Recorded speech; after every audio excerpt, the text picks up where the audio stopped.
under a year away until the next general election, and in the year ahead, politicians will be campaigning on a lot of issues. But will they be the ones that matter to you? What topics do you want to talk about? Today, we turn the show over to you. We are launching a new segment, as you see. It's called My QP, My Question Period, where you can put your questions to decision makers and we'll get some answers from them. Our first question is from an Ottawa-based mother who has a question for the federal government about the law surrounding medical marijuana. Check this out. My name is Mandy McKnight. I am mom to Liam, 6 years old, who suffers from Dravet syndrome. Dravet syndrome is a catastrophic form of epilepsy for which there is currently no cure, and treatment options are very limited. Before our family made the decision to try cannabis as a treatment for Liam's epilepsy, he had tried and failed 10 anti-epileptic medications. Since starting cannabis, he has seen about a 99% reduction in his seizures, going from 60 plus seizures a day to sometimes none or maybe one seizure a day. Unfortunately, we are breaking the law by giving Liam his cannabis in the form of an extract rather than have him smoke his medication. The Government of Canada has repeatedly told us that extractions are not allowed and that smoking cannabis is our only option. Our question is, why won't the Government of Canada allow Liam to have access to his medication in a form of delivery suitable for a 6-year-old?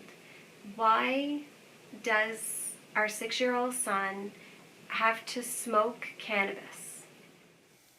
Okay, that is the question from Mandy McKnight. Why does her 6-year-old have to smoke cannabis? You heard her say in that video, her son Liam went from 60 seizures a day, but when he used this different form of cannabis, it went down to 1 or 0 seizures a day. Now, Mandy is actually sitting here with us in studio. She's going to listen to what the MPs have to say about this.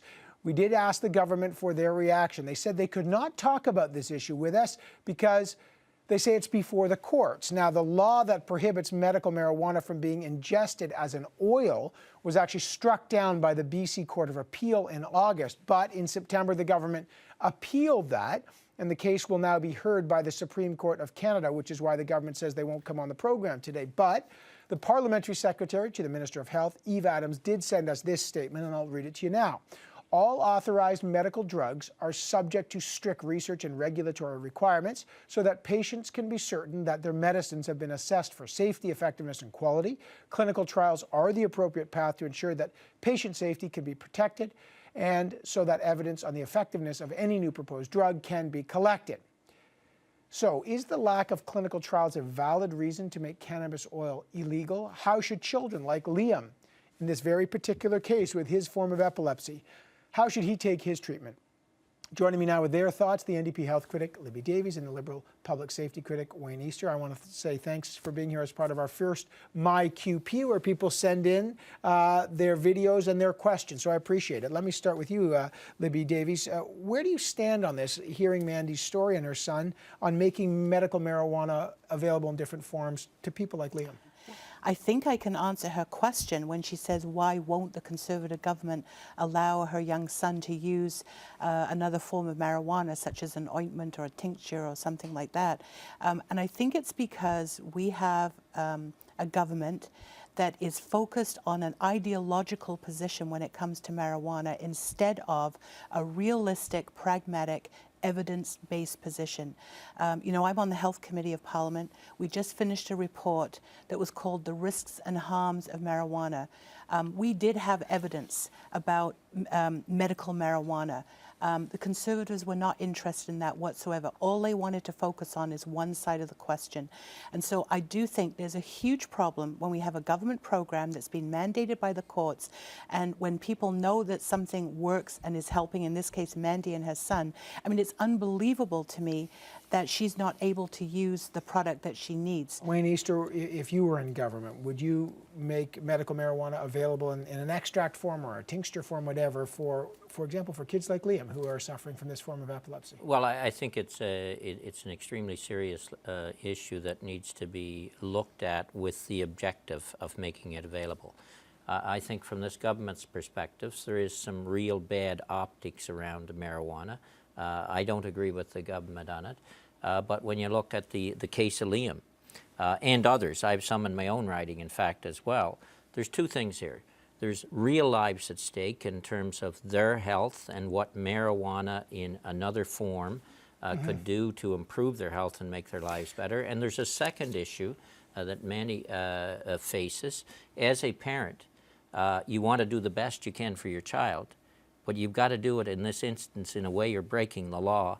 That creates stress on the family, which only adds to the problem. Let me tell you about clinical trials. The government says there's no clinical trials. You heard that statement. But the Canadian Medical Cannabis Association, and let me just tell you, says that it's likely they will never happen. Here's what they say, quote, although there are no clinical trials on edible forms of cannabis currently underway in Canada, cannabis itself is a well-understood compound, and there's a growing body of clinical evidence regarding its effects, benefits, and risks. Because cannabis is a plant and cannot be patented and protected, licensed producers are unable to take the risk of investing hundreds of millions of dollars required to take cannabis through the lengthy drug approval process required for the approval of a patented prescription pharmaceutical. In other words, there might never be any clinical trials on this.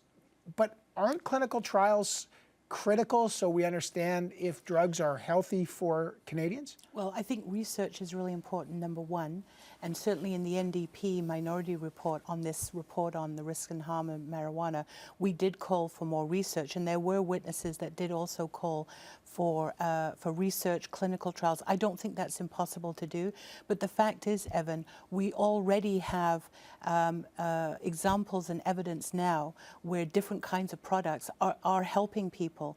So I think before they had clinical trials. And exactly, and I think we can set up situations whereby a special exemption could be provided. But the bureaucracy now within medical marijuana through the federal government is so rigid and so inflexible that we see a family like Mandy's having to go to extraordinary lengths in terms of turning the dried marijuana into the product they need, instead of being able to access that product from, for example, a compassion club. The government wouldn't take part in this panel, as you know, Mr. Easter, because there's a case before the Supreme Court. A BC man who produces marijuana oil will have his case heard before the Supreme Court, probably in the summer or next year. This is what his lawyer, Kirk Tusaw, told us here at Power and Politics. Check this out. It's the first time the Supreme Court of Canada has taken a medical cannabis case. The government, having lost in the British Columbia Court of Appeal, could have simply taken the direction of that court and made legislative changes to the law to bring it into conformity with the Charter. But instead, it's chosen to spend even more taxpayer dollars fighting against sick people. And I'm very confident in our prospects of success. We've had a finding in our favor by the trial judge. We've had a finding in our favor by the British Columbia Court of Appeal. And I expect we'll have a finding in favor of Canadian patients by the Supreme Court of Canada. Wayne Easter, now that you've heard that, what do you think happens after this Supreme Court case goes through? Well, the problem, I expect the Supreme Court will end up agreeing with both the Supreme Court of BC and the Court of Appeal. The problem is, in terms of real lives that we've seen in your video here, is how long is that going to be down the road? It isn't just a question of taxpayer money fighting this issue, but how far do we go down that road before people legally have access to products that will improve their health? Libby Davies, Wayne Easter, will follow your pursuit, obviously, of Liam's case. I appreciate you being here. Now, listening into this discussion, as I said, has been Mandy McKnight. She's the mother of the 6-year-old son, her son Liam, who suffers from this rare form of epilepsy. And he takes medical marijuana, and I want to go over and see see Mandy right now. You've been listening in, Mandy, to what Wayne Easter and Libby Davies have said, and you've also heard the government's statement there. When you listen in, first of all, from the government's point of view, they say that it's before the courts and there's no clinical trials. What do you make of that? I'm not against clinical trials. I'm actually for clinical trials. I want to see clinical trials and to show that this medication works. The problem is that kids like Liam, they don't have a lot of time. Right. 1 in 5 kids that have Dravet syndrome don't make it to adulthood. We are always living in fear that the next seizure, Liam is going to die. We live with that every day. I can't wait to take place 10 years down the road or 15 years down the road to see a clinical trial. Liam needs help today. He needs help now.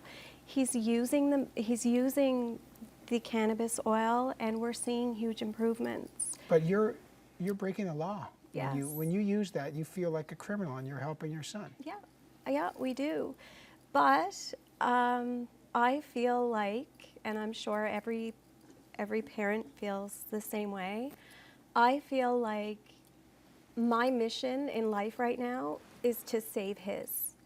We tried the standard treatments. We did the anti-epileptic drugs for 5 years. Liam's been on a high-fat diet for 5.5 years, the ketogenic diet. Every morsel of food that he's ever eaten has been weighed, and we've fed him. You've done everything. We've done everything. Surgery is not an option for him because he has a genetic mutation. It's his entire body, so he can't have brain surgery. We go to the neurologist now, and we're out of options. I know your son's right outside the room here. He's with you today. Yeah. If you have a message to the government right now about Liam and what you need, what would that message be? I think it's just that I don't know how long Liam is going to be with us, but I want his days, I want him to have a quality of life, and this is giving my son a life. This is giving him a life that he hasn't had. He's living, he's going to school, he's reading books, he's laughing.